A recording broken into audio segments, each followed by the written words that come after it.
I was walking in Manhattan when I first moved to New York, and I should actually back up and explain.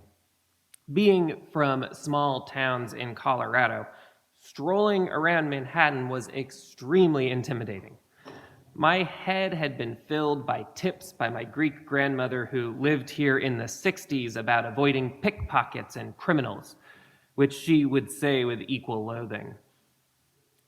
Like many who come from faraway places and small towns, I was just overwhelmed with the pure energy of the city, the amount of people everywhere, and the many things one had to learn.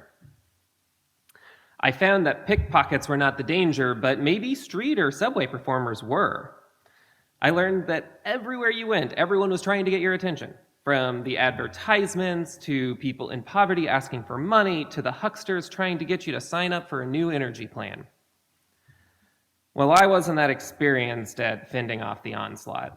I would look people in the eye, reply uncertainly, or try to be helpful and find myself sucked into conversation after conversation with folks trying to convince me to do something. So I started trying to take notes from the other New Yorkers that I knew. I didn't make eye contact. I gave no responses. I was oblivious to the world, yet ever vigilant. It is truly a skill that New Yorkers have perfected, and I was in training. So one day I'm walking in downtown Manhattan near City Hall Park when I saw a group of young people with clipboards stopping every sucker that they could land. Now was my chance to sharpen up my skills. I pretended like they didn't exist. I tried to smooth out my face in that neutral, almost scowl, and I walked resolutely. So I'm guessing if you have been doing street canvassing for long enough in New York, you know the fakers, because one particularly aggressive young person kept walking in front of me. That young person was walking backward, facing me, asking me friendly questions like, "Hi, how are you doing? You look like you could talk." Now, I was worried that this person was going to tumble over, so I began watching intently, but I was also very annoyed. I just wanted to go home after a long day of work. And he said to me, "Do you love the earth?" And in cold annoyance, I answered firmly, "Nope."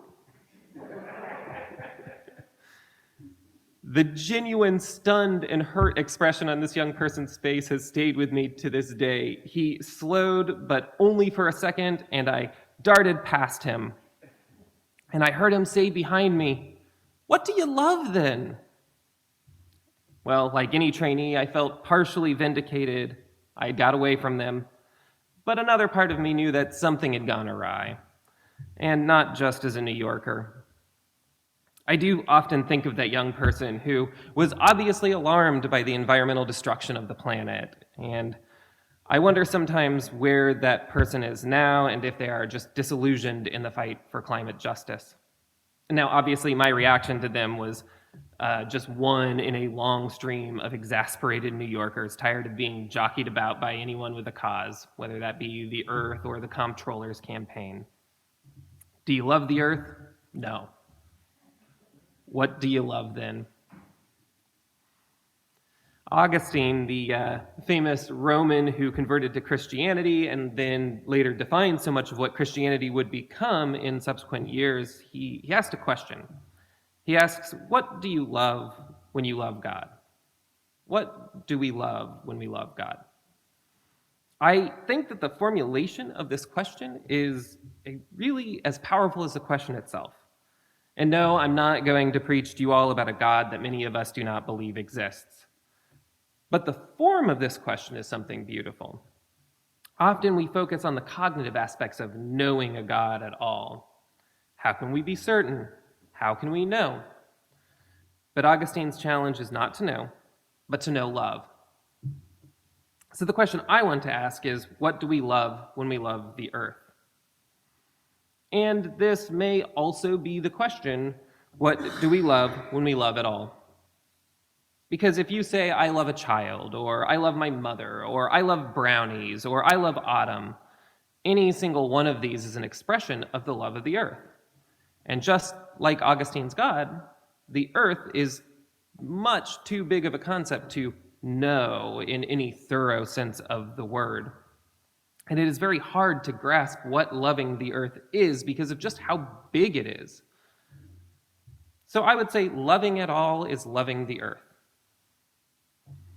Now, the theme for this year at USR and the theme for this year is a journey. The theme for this month is packing our bags. Reverend Sarah is asking us to ask ourselves, on a spiritual journey, what do you pack? Last week, she talked about rituals and symbols. Our rituals help form our love.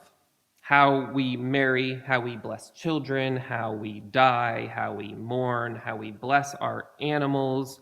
All of these rituals form the way we approach loving ourselves and loving each other.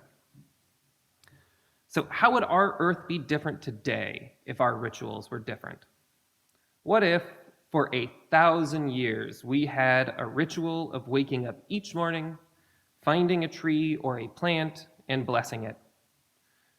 Thanking it for its roots and its canopy, for its beautiful colors and thick bark, its oxygen and its habitat for the squirrels and the birds. What if we bless the tree for its shade, for its enriching of the soil, for its grandeur just in and for itself? What if every morning we made a promise to that tree that we would act in such a way to ensure the continued health of it and its progeny? What if we made that promise regardless the tree knowing or doing anything at all for us? Well, that's the very essence of covenant, to promise something to someone without a reciprocal clause. It's easy to mistake contract with covenant, but a contract is an agreement which admits of the possibility that it may be dissolved or that an adverse action could be taken if the other side does not fulfill its bargain. But in the most famous story of covenant, Noah's Ark, God does not say to Noah that I will never flood the world unless you all start acting up again. No, God just says he won't do it, period. And so I ask us, to what do we covenant and what covenants to us? What if we made a covenant with the trees? Recently, the seminary which I attend, which is Union Theological in New York, Union was in the New York Times because in one course the students were praying to plants.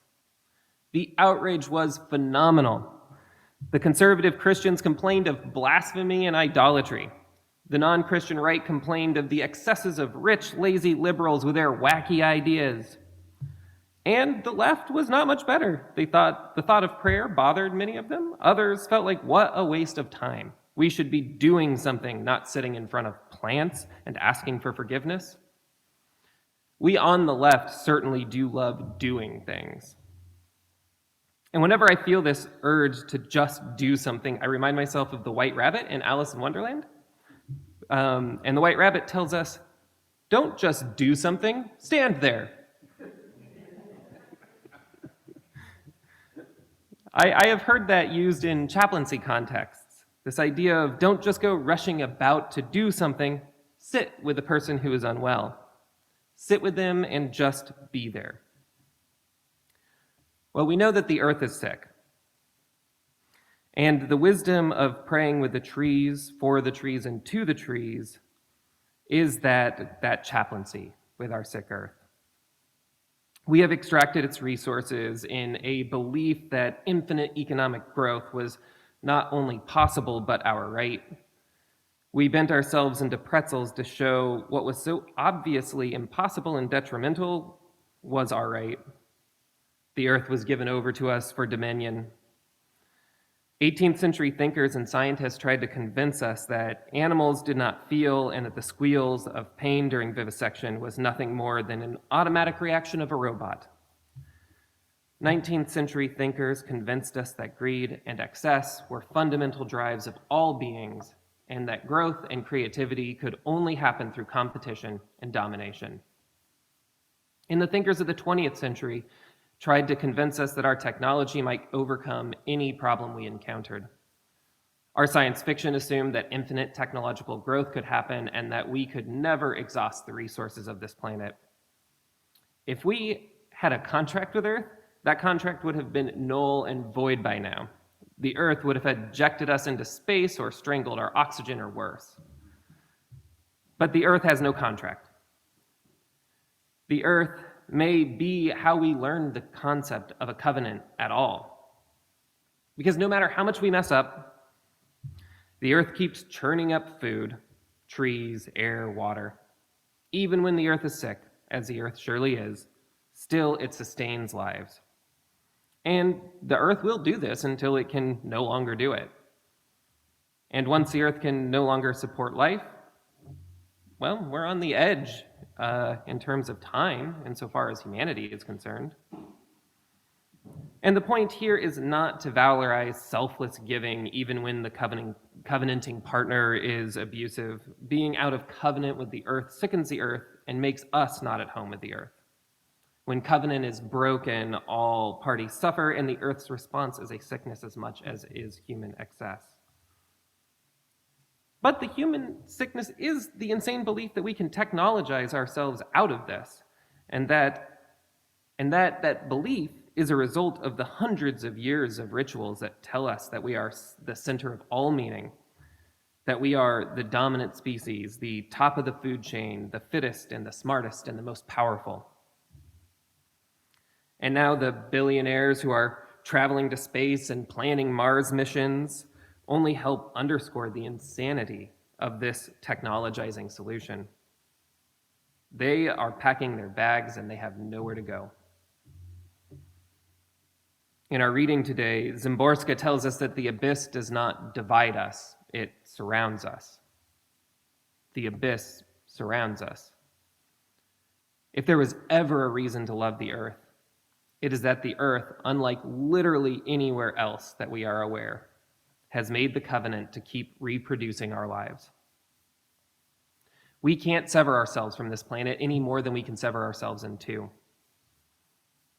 And I do want to be very clear. So often those among us who bear the least responsibility give over to themselves the greatest burden. We agonize over whether we recycled correctly or whether this is the year to get an electric car. Meanwhile, the world's greatest polluters are protected from the effects of their decision, and they design rockets that spew carbon into the atmosphere in a desperate bid to escape. In truth, too much of climate talk is centered on individual consumer activity and our need to do in the way that capitalism has taught us to do, to buy more things.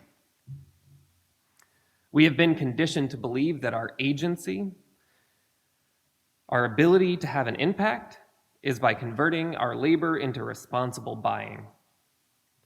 Often we are told that our planet is sick and it's our fault.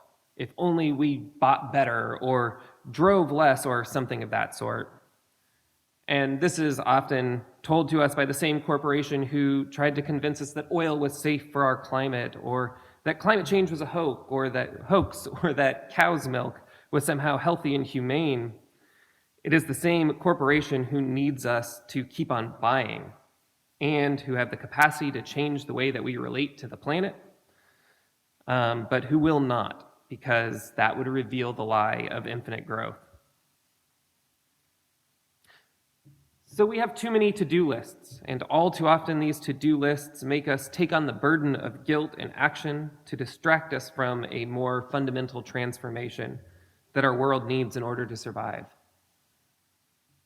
Praying to a tree is countercultural and revolutionary because it acknowledges that we could be accountable to the trees, that we could be accountable to the fish, to the birds.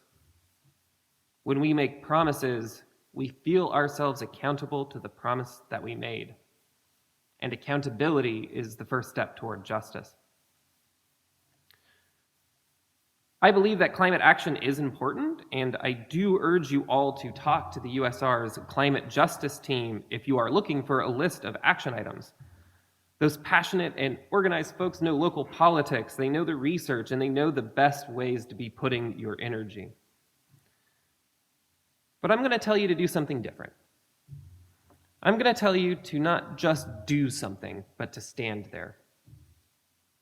I'm going to ask you all to be chaplains to our sick earth, to sit with its pain and to listen.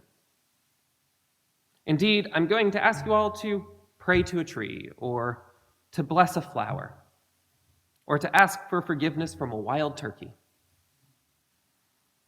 I'm going to ask you to expand our covenant. When we talk about covenant groups and we begin to think about our covenant with each other, we should be expanding it. Covenant is a solemn promise that we give to something, and in that promise, we are accountable to it. It does not matter if that promise is to a human, the cows, the pigs, the trees, the air, the earth.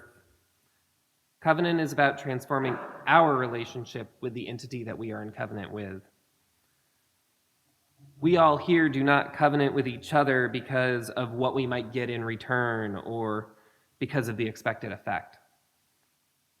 We covenant together here because we know that it can transform our hearts. I don't know the answer to climate change, but I do know that it will not be located until we can fundamentally change our hearts toward the earth, the trees, and our fellow creatures. And I think of that young climate activist so many years ago who called out to me in confusion, "If you don't love the earth, then what do you love?" What do we love when we love the earth? We love ourselves, our children, the animals, the trees, even the lichen. So I say that we should let us love the planet like we do our children, siblings, and parents. We don't love them solely with a to-do list. We love them in ritual, in covenant, and in the bonds that hold us together even if we don't always get it right. So let us expand our community. Let us mourn the untimely death of a bird and triply mourn the extinction of a species. Let us make promises to things that cannot hold us accountable, and let's keep those promises. And let's do it like everything we ever loved depended on it. It does. May it be so. Amen.